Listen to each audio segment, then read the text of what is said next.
नमस्कार मित्रों, Galaxy competitions classes में आप सभी लोगों का हार्दिक स्वागत है। जैसा कि हमने आप लोगों को बताया था कि बजट सत्र 2021-22 के क्रम में मैं पहले सब्जेक्टिव, फिर वन लाइनर और अंत में ऑब्जेक्टिव प्रश्नों की वीडियो प्रोवाइड कराऊंगा।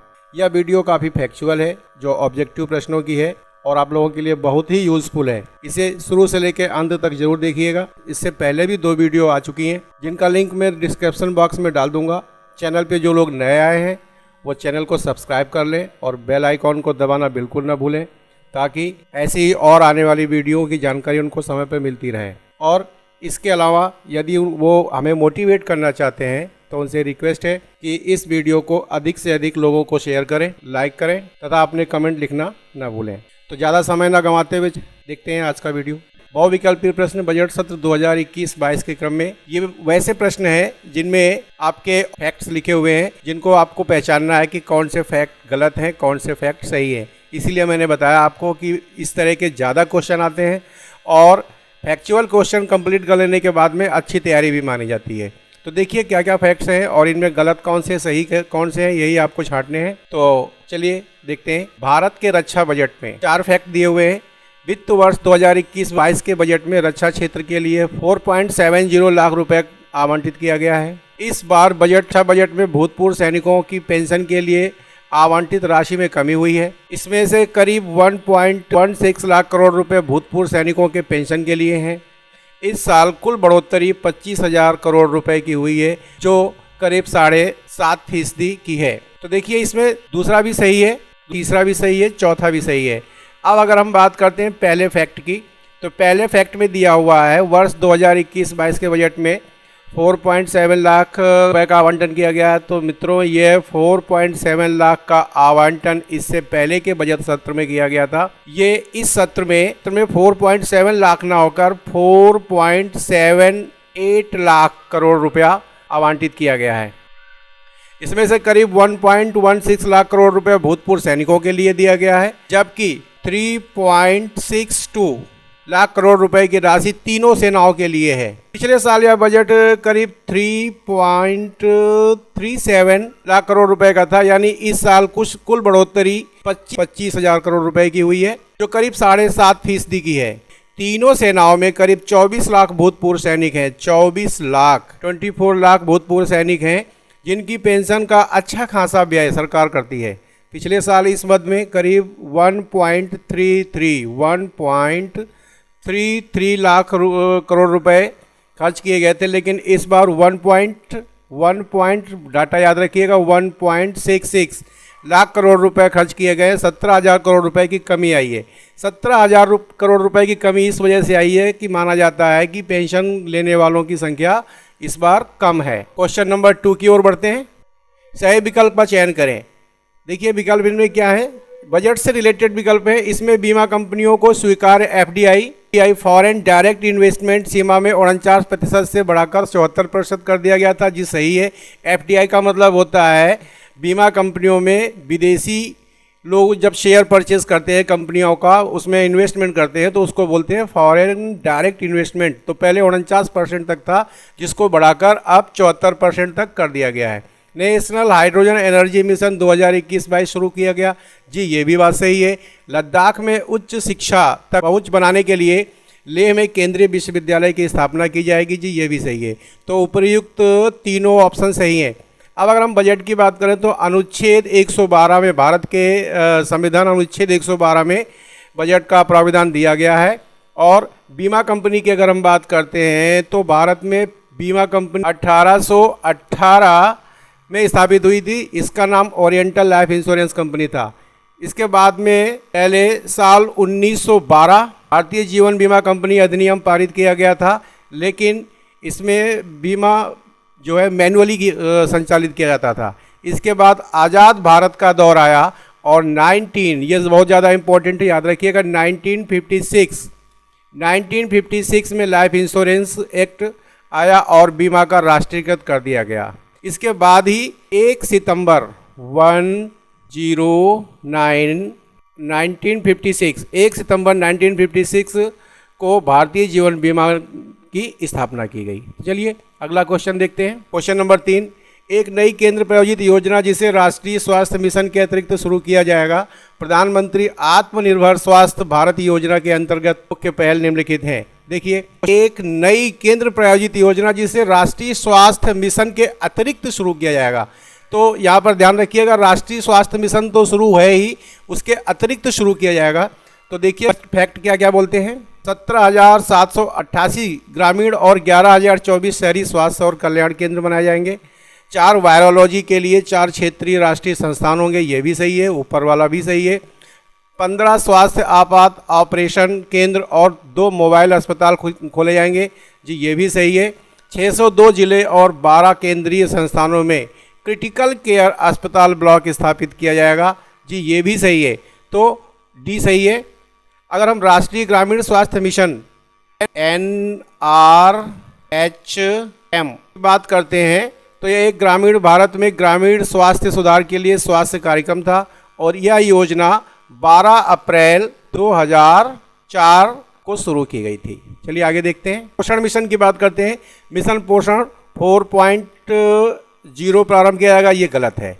यहाँ पर होगा 2.0 शुरू किया जाएगा। पोषण मात्रा, डिलीवरी, आउटरीच तथा परिणाम को सुदृढ़ बनाया जाएगा, ये भी सही है। संपूरक पोषण कार्यक्रम और पोषण अभियान का विलय किया जाएगा, जी ये भी सही है। 112 आकांक्षी जिलों में पोषणगत परिणामों में सुधार लाने के लिए एक सुदृढ़ीकृत कार्य नीति अपनाई जाएगी, ये भी सही है। तो इसमें 1 वाला गलत है, बाकी तीनों सही हैं। तो अगर हम पोषण की बात करते हैं तो भारत सरकार ने न्यूट्रिशियन से संबंधित योजना लाने का निर्णय लिया था, जिसको हमारे देश के बच्चों एवं प्रेग्नेंट औरतों की भलाई के लिए शुरू किया गया। 10 करोड़, जी हाँ याद रखिएगा, 10 करोड़ लोगों को लाभ पहुंचाने के लिए इस योजना को जल्द ही लॉन्च किया जाएगा।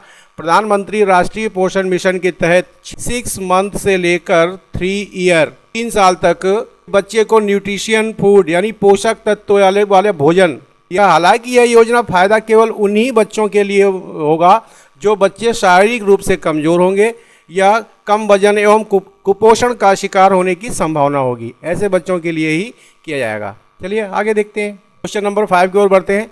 पुराने और अनुपयुक्त वाहनों को हटाने के लिए एक स्वैच्छिक वाहन स्क्रैप नीति अपनाई जाएगी, बिल्कुल सही है। ऑटोमेटेड फिटनेस सेंटर फिटनेस जांच की जाएगी, ये भी सही है।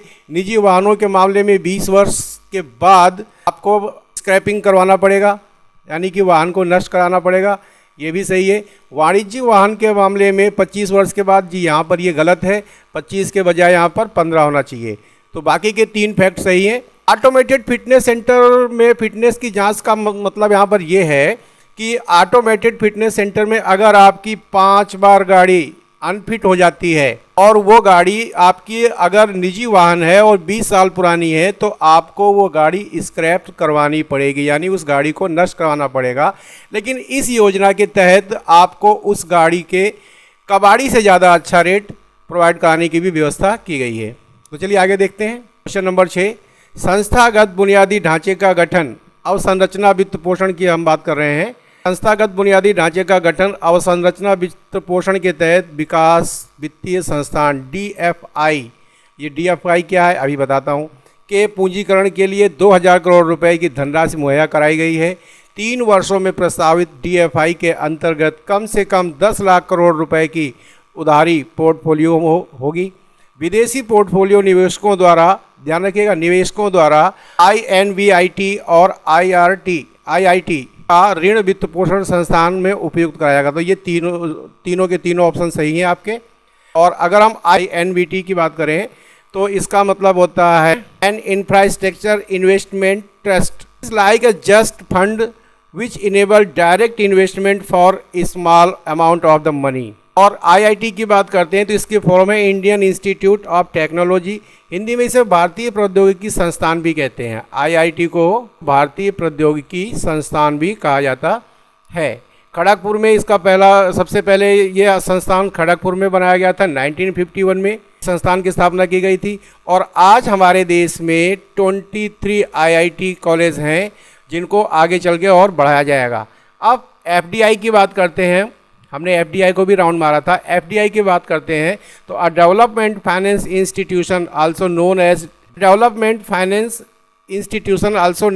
एज डेवलपमेंट बैंक और development finance company. DFC. It is a financial institution provide risk capital for economic development project on the commercial basis. Okay, तो आगे देखते हैं हम अगला क्वेश्चन नंबर 7 की ओर बढ़ते हैं। विद्युत अवसंरचना के तहत पिछले 6 सालों में स्थापित क्षमता को 139 गीगावाट्स का इजाफा किया जाएगा, ये सही है। 48 लाख किलोमीटर ट्रांसमिशन लाइनें जोड़ी जाएंगी, हो सकता है। 0.8 करोड़ अतिरिक्त घरों में कनेक्शन दिए जाएंगे, ये भी सही है। बृहत हाइड्रोजन एनर्जी मिशन 2021-22 शुरू हो जाएगी, जी ये भी सही है। तो इसमें 78 लाख किलोमीटर ट्रांसमिशन लाइनें जोड़ी जाएंगी, ये गलत है। बृहत हाइड्रोजन एनर्जी मिशन की अगर हम बात करते हैं तो यह एक हरित और टिकाऊ भविष्य के लिए वित्त मंत्री ने हरित ऊर्जा होती है, हरित ऊर्जा से हाइड्रोजन बनाने के लिए नवंबर 2020 इसमें प्रधानमंत्री द्वारा की गई एक घोषणा पे इम्प्लीमेंट करने के लिए एक व्यापक नेशनल हाइड्रोजन एनर्जी मिशन की स्थापना की जा रही है, ठीक है, इसमें जिक्र किया गया है। चलिए अगला क्वेश्चन देखते हैं, क्वेश्चन नंबर 8 की ओर। पत्तन नौवहन जलमार्ग के तहत वित्त वर्ष 2021-22 में बड़े बड़े पत्तनों पर सरकारी और निजी भागीदारी PPP मॉडल के तहत प्रमुख पत्तनों द्वारा 7 परियोजनाओं प्रस्तावित किया जाएगा, जिनकी लागत 2000 करोड़ रुपए से अधिक होगी, जी ये सही है। के बाद में आने वाले 5 वर्षों में भारतीय शिपिंग कंपनियों को मंत्रालयों और PPSE वैश्विक टेंडरों में 1624 करोड़ रुपए की सब्सिडी प्रदान की जाएगी, ये भी सही है, जैसा कि आप पिछले बजट में देख चुके हैं, पिछले बजट की वीडियो में। 2024 तक रिसाइकलिंग की मौजूदा क्षमता को मौजूद 4.10 million light displacement ton LDT से बढ़ाकर इसे 1.5 लाख से बढ़ाकर 2 गुना कर दिया जाएगा, ये भी सही है। और इसे 1.5 लाख अतिरिक्त नौकरियां प्राप्त होंगी, ये भी सही है। अगर हम बात करते हैं CPSE का मतलब तो सेंट्रल पब्लिक एंटरप्राइजेज, और FT का मतलब होता है एक्सचेंज ट्रेड्स फंड, निवेश से संबंधित है। वर्तमान में 2020 पत्तन के अंत की समीक्षा 2020 में अगर देखा जाए तो पत्तनपोत परिवहन जलमार्ग जहाज रानी मंत्रालय का नाम बदलकर पत्तनपोत परिवहन और जलमार्ग मंत्रालय कर दिया गया है। और मिलियन लाइट, ये देखिए मैंने इसमें अंडरलाइन किया था, ये LDT क्या होता है ये बताना चाहूँगा मैं आपको।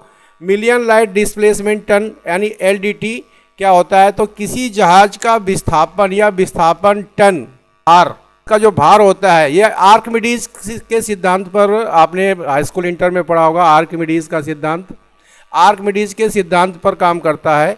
अप्रत्यक्ष रूप से इसको मापने के लिए उपयोग करते हैं।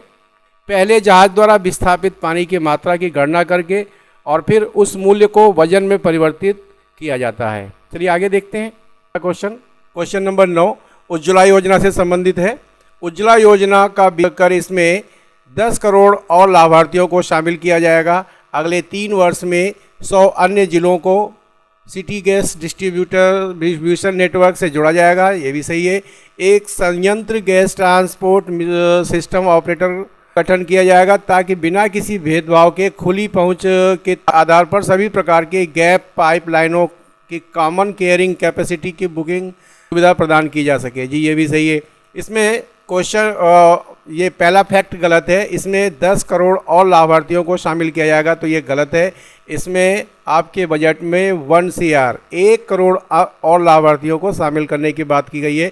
देखिए ये क्वेश्चन और भी कई तरीके से पूछा जा सकता है, कि इससे पहले कितने करोड़ लाभार्थियों को शामिल किया गया था, तो इससे पहले 8 करोड़ लाभार्थियों को शामिल किया गया था। 5 करोड़ शुरू में टारगेट 5 करोड़ का था, उसके बाद में 3 करोड़ और बढ़ा दिए गए, 8 करोड़ लोगों को ये व्यवस्था प्रोवाइड कराई गई थी और इस बजट में 1 करोड़ अन्य लाभार्थियों को शामिल किया जाएगा। अब केंद्र सरकार की प्रधानमंत्री उज्ज्वला योजना से कमजोर वर्ग के परिवार खासकर महिलाओं को बहुत राहत मिली है। इसे जो है 1 मई 2016 को उत्तर प्रदेश के बलिया में लॉन्च किया गया था, याद रखिएगा। 1 मई 2016 को उत्तर प्रदेश के बलिया में लॉन्च किया गया था। PM उज्ज्वला योजना के तहत सरकार गरीबी रेखा के नीचे जीवन यापन करने वाले परिवारों को घरेलू गैस कनेक्शन LPG मुफ्त प्रोवाइड कराती है। प्रधानमंत्री उज्ज्वला योजना के तहत पेट्रोलियम और प्राकृतिक गैस मंत्रालय के सहयोग से ये काम चलाया जाता है। में जैसे कि मैंने आपको बताया है कि 10 करोड़ ना होकर 1 करोड़ लाभार्थियों को बजट में टारगेट किया गया है। चलिए आगे देखते हैं अगला क्वेश्चन नंबर 10 की ओर चलते हैं। वित्तीय पूंजी के तहत गैर परंपरागत ऊर्जा क्षेत्र और अधिक बढ़ावा देने के लिए भारतीय सौर ऊर्जा निगम के 1000 करोड़ रुपए और भारतीय नवीकरणीय ऊर्जा विकास एजेंसी में 1500 करोड़ रुपए की अतिरिक्त पूंजी लगाई जाएगी। ये बिल्कुल सही है, 1500 करोड़ रुपए का ही था। बीमा कंपनियों में स्वीकार्य एफडीआई सीमा को 49%, ये इसके पहले भी आप पढ़ चुके हैं, तो ये भी फैक्ट सही है। जिस व्यक्ति ने पिछले 2 वीडियो देख लिए हैं उसको ये ऑब्जेक्टिव क्वेश्चन सॉल्व करने में कोई भी प्रॉब्लम नहीं हो रही होगी। Limited liabilities partnership LLP limited liabilities partnership कानून 2008 को जो अपराध घोषित किया गया था उसको अपराध मुक्त किया जाएगा, ये भी सही है। बौद्धिकता मशीन शिक्षा जनित MCA 2021-22 में डाटा विश्लेषण कृत्रिम बौद्धिकता मशीन शिक्षा जनित MCA 21 वर्जन 3.0 की शुरुआत की जाएगी जी, ये भी सही है। तो इसके चारों फैक्ट सही हैं। अब बात करते हैं परंपरागत ऊर्जा की। तो परंपरागत ऊर्जा अगर देखा जाए तो जलावन, उपले, कोयला, पेट्रोलियम, प्राकृतिक गैस और बिजली, ये परंपरागत ऊर्जा है जिससे काफ़ी मात्रा में प्रदूषण होता है और ये धीरे धीरे नष्ट होता जा रहा है। लेकिन गैर परंपरागत ऊर्जा की बात करें तो सौर ऊर्जा, पवन ऊर्जा, ज्वारीय ऊर्जा, बायोगैस और परमाणु ऊर्जा, ये गैर परंपरागत ऊर्जा है जिसको इस बजट में बढ़ावा देने के लिए अलग से प्रावधान किया गया है। तो चलिए क्वेश्चन नंबर 10 की ओर चलते हैं। क्वेश्चन नंबर 10 कृषि क्षेत्र से संबंधित है। वित्तीय वर्ष, देखिए एक क्वेश्चन में, एक ही प्रश्न में मैं सारे फैक्ट प्रोवाइड करा रहा हूँ ताकि आपको ये क्वेश्चन पूरी तरीके से तटस्थ हो जाए और आपको कोई सा भी प्रॉब्लम ना खड़ी हो। वित्तीय वर्ष 2021 में कृषि क्रेडिट लक्ष्य बढ़ाकर 16.5 लाख करोड़ रुपए कर दिया गया है जी, ये सही है। बुनियादी ढांचा विकास निधि 30,000 करोड़ रुपए से बढ़ाकर 40,000 करोड़ कर दिया गया, ये भी सही है। सूक्ष्म सिंचाई निधि 2 गुनी करके 10,000 करोड़ रुपए, पहले 5,000 करोड़ रुपए था, ठीक है, ये भी सही है। ऑपरेशन ग्रीन स्कीम जल्द ही खराब होने वाले 22 उत्पादों तक विस्तारित किया जाएगा ताकि कृषि और संबद्ध उत्पादों में संवर्धन को बढ़ाया जा सके, ये भी सही है। हम आपको बता दें स्कीम का मतलब ये होता है कि वो सब्जियां जो जल्दी खराब हो जाती हैं, अभी फ़िलहाल में 3 ही इसके तहत शामिल हैं, टमाटर, प्याज और आलू, लेकिन इस नए उत्पादनों को और इसमें शामिल किया जाएगा जैसा कि बजट में बताया गया है। आगे देखते हैं, वर्ष 2020 में GDP में कितने प्रतिशत की कमी आई थी? जी हाँ, ये बहुत इंपॉर्टेंट क्वेश्चन है क्योंकि 2020 में कोरोना काल था और GDP में 7.7% की कमी आई थी। इसको आप रट लीजिए, बहुत ही इंपॉर्टेंट क्वेश्चन है। आगे देखते हैं क्वेश्चन नंबर और विद्यालय उच्चतर शिक्षा में, ये विद्यालय और उच्चतर शिक्षा से संबंधित देखिए बजट में क्या प्रावधान किया गया था। 15,000 से अधिक विद्यालयों में गुणवत्ता की दृष्टि से सुधार किया जाएगा ताकि वहाँ राष्ट्रीय शिक्षा नीति के सभी घटकों का अनुपालन हो सके, जी सही है। 15,000 से अधिक विद्यालयों में गैर सरकारी संगठनों, निजी स्कूलों, राज्यों के साथ भागीदारी में 100 नए सैनिक स्कूल खोले जाएंगे, जी ये भी सही है। वर्तमान में भारत में 310 सैनिक स्कूल हैं, जी ये गलत है। लद्दाख में उच्च शिक्षा तक पहुंच बनाने के लिए लेह में केंद्रीय विश्वविद्यालय की स्थापना की जाएगी, जी ये भी सही है। अब अगर देखा जाए तो 31 अक्टूबर, जी हाँ 31 एंड 10 2019 डेट याद रखिएगा, बहुत इंपॉर्टेंट है। 31 अक्टूबर 2019 को जम्मू कश्मीर केंद्र शासित प्रदेश बनाया गया था। जिस समय जम्मू कश्मीर केंद्र शासित प्रदेश बनाया गया उसके 2 भाग किए गए, एक आपका लद्दाख और दूसरा जम्मू कश्मीर। लद्दाख में जम्मू कश्मीर में 5 लोकसभा सीटें हैं और लद्दाख में 1 लोकसभा सीट है। और अगर हम बात करते हैं प्रेजेंट में, राधा कृष्ण माथुर लद्दाख के उपराज्यपाल हैं और जम्मू कश्मीर के हैं आपके मनोज सिन्हा, इससे पहले थे। आगे देखते हैं, ये क्वेश्चन की अगर हम बात करें इसमें तीसरा फैक्ट गलत है। इसमें 310 सैनिक स्कूल दिए हैं तो वर्तमान में 310 नहीं, वर्तमान में 31 सैनिक स्कूल हैं, ये चीज़ याद रखिएगा। और 100 नए सैनिक स्कूल बनाने का जो है बजट में प्रावधान किया गया है। तो चलिए आगे देखते हैं, क्वेश्चन नंबर 13 की ओर बढ़ते हैं। अनुसूचित जाति एवं अनुसूचित जनजातियों के कल्याण से संबंधित क्वेश्चन है। जनहित जनजातीय क्षेत्रों में 750 एकलव्य मॉडल रिहायशी स्कूलों की स्थापना करने का लक्ष्य है, ये बिल्कुल सही बात है। ये एकलव्य मॉडल स्कूल ठीक उसी तरीके से खोले जाएंगे जैसे अपने यहाँ जवाहर नवोदय विद्यालय खोले जाते हैं। स्कूलों की इकाई लागत को बढ़ाकर 30 करोड़ रुपए करना लक्ष्य है, ये भी सही है। पहाड़ी और दुर्गम क्षेत्रों में इसे बढ़ाकर 48 करोड़ किया जाएगा, ये भी सही है। 2025 से 26 तक वर्षों के लिए 35,219 करोड़ रुपए केंद्रीय सहायता में वृद्धि की गई है। इसमें 4 करोड़ अनुसूचित जाति के छात्रों को लाभान्वित कराया जाएगा। जी बिल्कुल ये भी सही है, तो चारों के चारों फैक्ट सही है। अनुसूचित जाति जनजाति और आपके अल्पसंख्यक एवं पिछड़ा वर्ग कल्याण मंत्री चंपई सोरेन है। जी आगे देखते हैं। नंबर 14 आपका कौशल विकास से संबंधित है।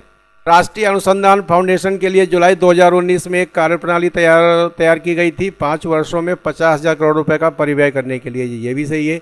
भुगतान के डिजिटल लेन देन को बढ़ावा देने की प्रस्तावित योजना के लिए 1500 करोड़ रुपए प्रस्तावित किए जाएंगे। जी बिल्कुल ये भी सही है। प्रमुख भारतीय भाषाओं में शासन और नीति से संबंधित ज्ञान को उपलब्ध कराने के लिए राष्ट्रीय भाषा अनुवाद मिशन NTLM की शुरुआत की जाएगी। जी बिल्कुल ये भी सही है। जिन लोगों ने पिछली 2 वीडियो देखी हैं उनको कोई प्रॉब्लम नहीं हो रही होगी। न्यू स्पेस इंडिया लिमिटेड द्वारा PSLV CA51 को छोड़ा जाएगा, जो अपने साथ ब्राज़ील के अमेजोनिया उपग्रह और कुछ भारतीय उपग्रहों को ले जाएगा। जी बिल्कुल ये भी सही है, तो चारों फैक्ट इसके सही है। इसमें देखा जाए प्रधानमंत्री कौशल विकास योजना का शुभारंभ 2015 से हुआ था। चलिए अगले क्वेश्चन की ओर बढ़ते हैं, क्वेश्चन नंबर 15 की ओर। ये क्वेश्चन बहुत इंपॉर्टेंट है, गगनयान से संबंधित है। गगनयान मिशन गतिविधियों के तहत 4 भारतीय अंतरिक्ष यात्रियों को रूस में जेनरिक स्पेस फ्लाइट के बारे में प्रशिक्षण कराया जाएगा। जी बिल्कुल सही है। इसमें 4 भारतीय जो है स्पेस यात्री रूस में प्रशिक्षण ग्रहण कर रहे हैं अंतरिक्ष में पहुंचने के लिए। इस प्रशिक्षण में रूस के अलावा अमेरिका व जापान भी होगा। ये बिल्कुल गलत है। इस प्रशिक्षण में सिर्फ रूस और भी है।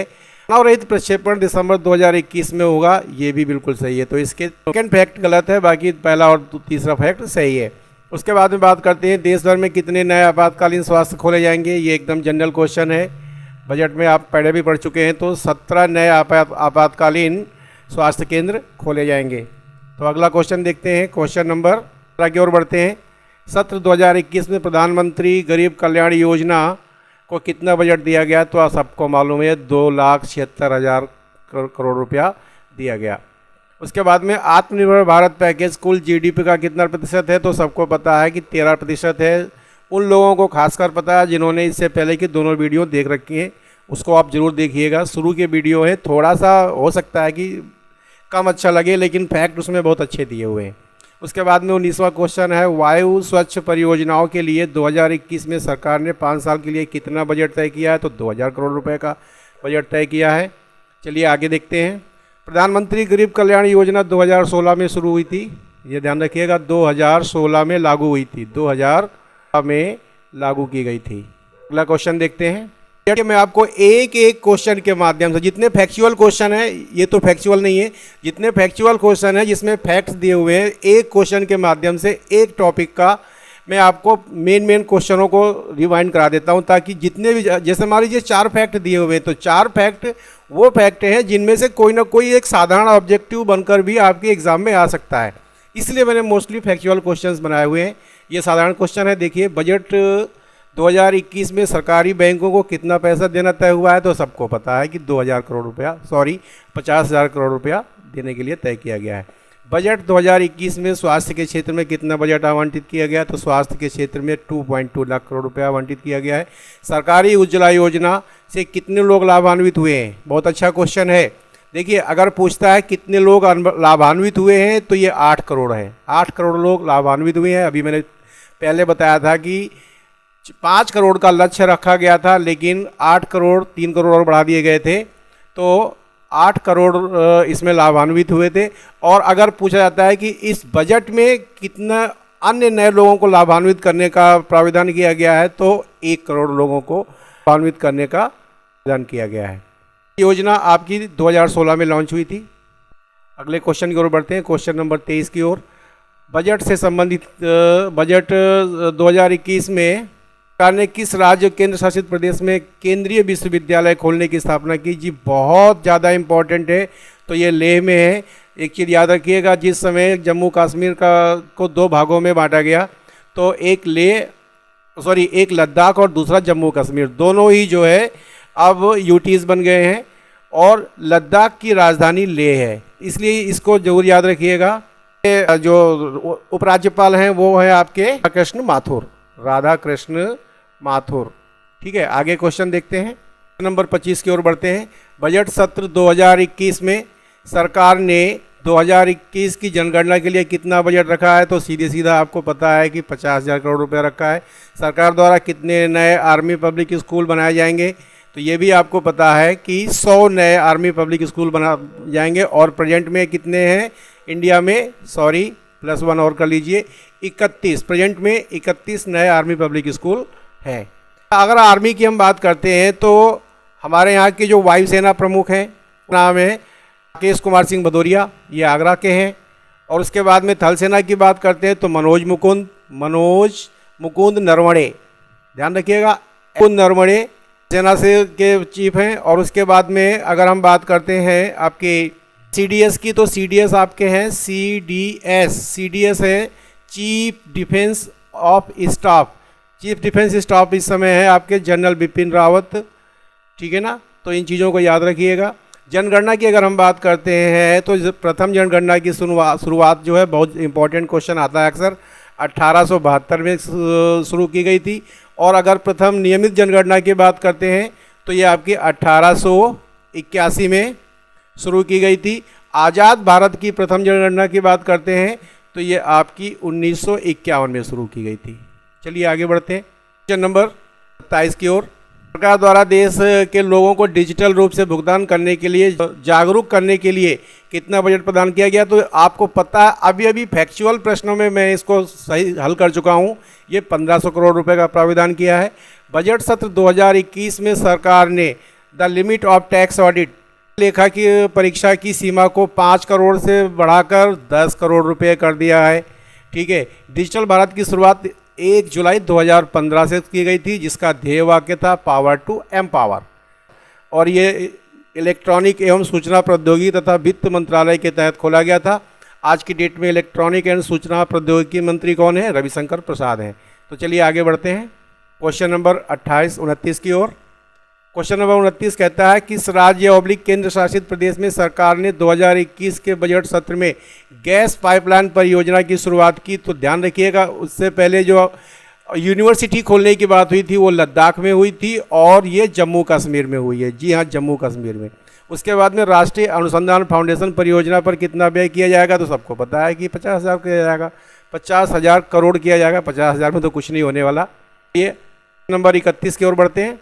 नंबर 31 कहता है किसानों को उनकी फसलों पर MSP का कितना गुना अधिक प्रदान किया जाएगा? तो ये तो बहुत ही कंट्रोवर्सी भी क्वेश्चन है। देख रहे हैं मैंने से धरना चल रहा है, तो ये है कि लागत का 1.5 गुना। सत्र 2021 में जल जीवन मंत्रालय के लिए कितना बजट आवंटित किया गया है? तो 2.87 लाख किया गया है। जल शक्ति मंत्रालय का गठन 2019 में किया गया था, याद रखिएगा। ये मंत्री गजेंद्र सिंह शेखावत जी हैं। और अगर हम कृषि की बात करते हैं तो कृषि मंत्री हमारे नरेंद्र सिंह तोमर जी हैं। भारत में समय जो किसान लोग धरना दे रहे हैं वो भी एक बहुत कंट्रोवर्सी केस है। चलिए आगे का वीडियो यहीं समाप्त होता है। ये वीडियो आपको कैसा लगा? आपके कोई सजेशन है अथवा आपको वीडियो अच्छा लगा है तो आप लाइक कीजिए, नहीं अच्छा लगा है तो डिसलाइक कीजिए। और कोई सजेशन है तो प्लीज़ कमेंट बॉक्स में ज़रूर लिखिए। और वाले वीडियो को देखने के लिए कम से कम सब्सक्राइब कर दीजिए और अधिक से अधिक लोगों को भेजने की कोशिश करिए, फॉरवर्ड करने की कोशिश करिए। प्लीज़ सब्सक्राइब करिए, लाइक करिए, शेयर करिए और कमेंट करना मत भूलिए। हमारी आपके द्वारा दी गई एजुकेशनल सामग्री होगी। देखने के लिए बहुत बहुत धन्यवाद। आपका दिन शुभ हो।